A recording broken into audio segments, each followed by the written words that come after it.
Em nome do Pai, do Filho e do Espírito Santo. Amém. Hoje nós vamos meditar o Evangelho de Lucas, capítulo 5, do versículo 33 ao 39. Algumas pessoas disseram a Jesus: os discípulos de João Batista jejuam muitas vezes e fazem orações, e os discípulos dos fariseus fazem o mesmo, mas os discípulos do Senhor não jejuam. Jesus respondeu: vocês acham que podem obrigar os convidados de uma festa de casamento a jejuarem enquanto o noivo está com eles? Claro que não, mas chegará o tempo em que o noivo será tirado do meio deles. Então sim, eles vão jejuar. Jesus também fez essa comparação. Ninguém corta um pedaço de roupa nova para remendar uma roupa velha. Se alguém fizer isso, estraga a roupa nova, e o pedaço de pano novo não combina com a roupa velha. Ninguém põe vinho novo em odres velhos. Se alguém fizer isso, os odres rebentam, o vinho se perde e os odres ficam estragados. Não, vinho novo deve ser posto em odres novos. E ninguém quer vinho novo depois de beber vinho velho, pois diz, o vinho velho é melhor. Palavras da salvação, glória a vós, Senhor.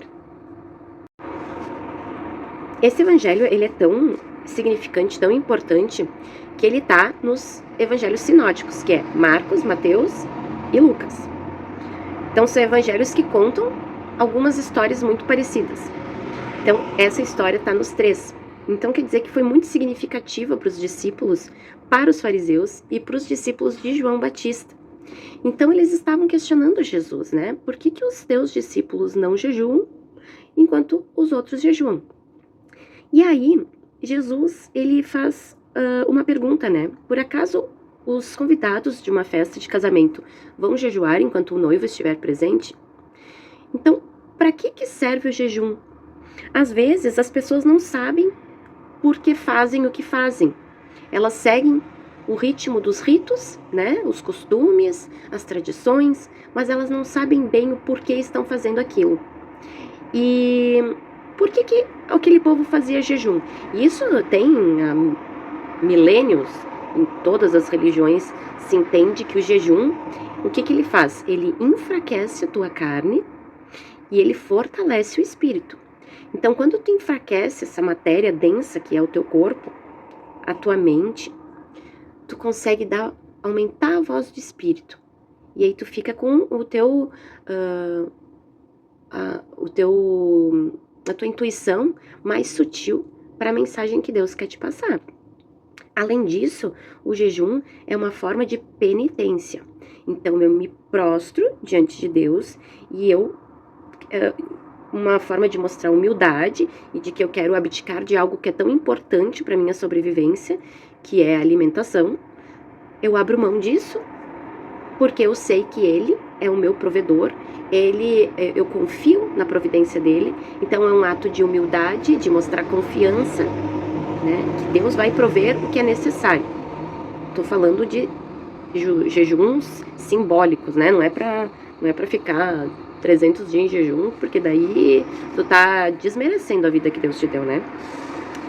Mas o jejum é uma oferta para Deus. E Jesus está dizendo ali que Ele é Deus, Deus encarnado.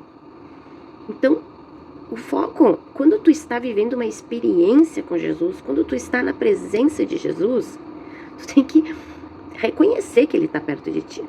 E se eles estavam jejuando com Jesus no meio deles, convivendo com eles, é porque eles não reconheciam nele a presença do Messias.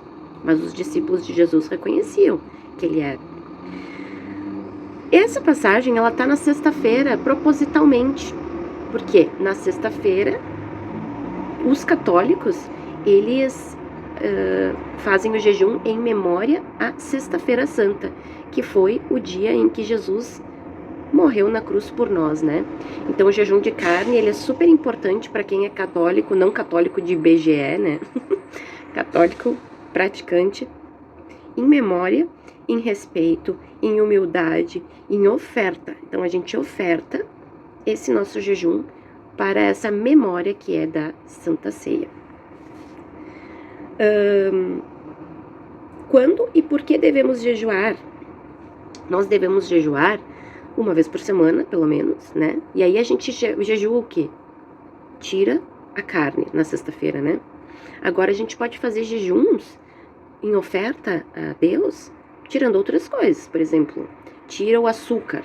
O açúcar é algo que não é só um sacrifício quando tu tira, mas ele causa até uma dependência física, né? Quando tu tá acostumado a comer muito. Então tu pode tirar o açúcar nessa hora. O jejum, então, como eu comentei, ele tem a função de fortalecer o espírito.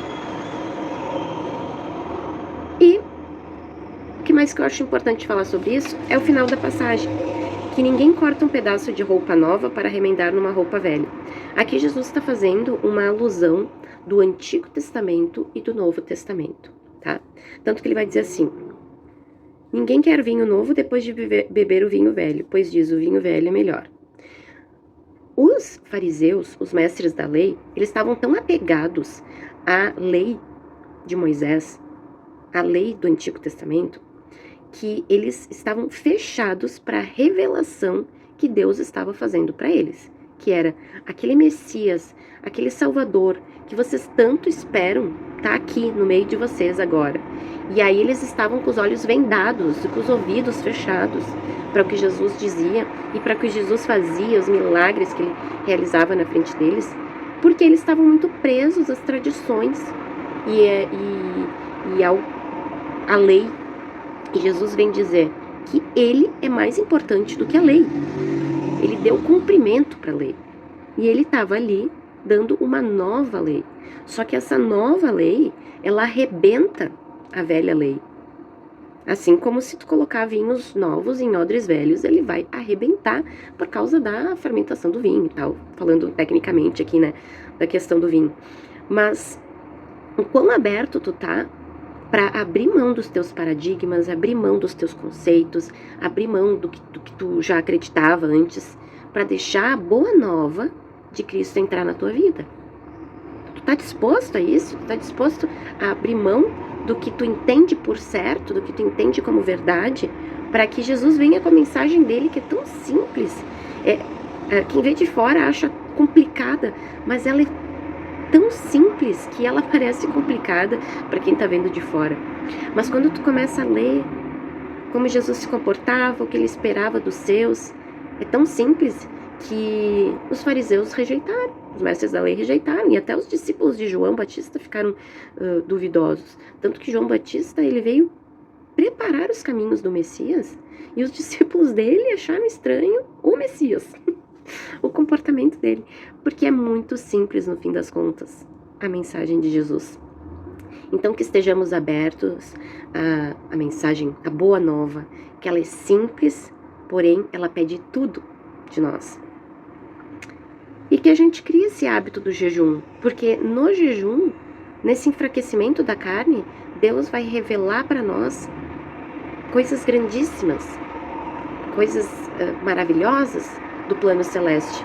Então o jejum tem que ser um hábito nosso. E quando a gente estiver em jejum, que a gente esteja em oração também, porque jejum sem oração vira dieta, certo? Que tenha um dia abençoado, fique com Deus. Se fizer sentido para você essa mensagem, compartilha com seus amigos, com parentes, enfim, curta, comenta. Se não concordar também, comenta, é sempre bem-vindo, certo? Amém e até amanhã.